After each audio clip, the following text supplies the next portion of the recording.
পুরী থেকে বাড়ি আসার সময় আমরা সোজা নেমেছিলাম সাঁতরাগাছি।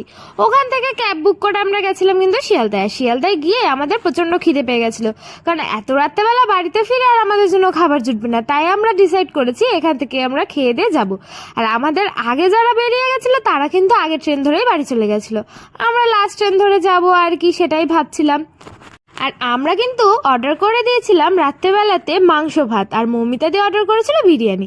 তারপরেই কিন্তু আমার খেতে ইচ্ছা করেছিল KFC, তাই ক্রিপসি চিকেন। তাই ওখান থেকে কিন্তু ক্রিসপি চিকেন কেনার পরেই আমরা সোজা উঠে পড়েছিলাম ট্রেনে। আর ট্রেনে বসে সবাই ঘুমিয়ে পড়েছি, কারোরই খাওয়া হয়নি। তারপরে আমরা কিন্তু কালিয়ানপুর স্টেশনে নেমে অটো করে কিন্তু বাড়ি এসেছি। আর এই বাড়ি আসার পরেই সকালবেলা ঘুম থেকে উঠেই মনে পড়েছে এই জিনিসটা খাওয়া হয়নি, তাই গরম করে কিন্তু এখন খেতে চলে এসেছি। আর বরকে বানিয়ে দিয়েছিলাম ম্যাগি, ওইখানে ম্যাগি খাচ্ছিল আর আমি এখানে এই চিকেনটা খাচ্ছিলাম। তো তোমাদের আজকে ভিডিওটা কেমন লাগলো জানিস।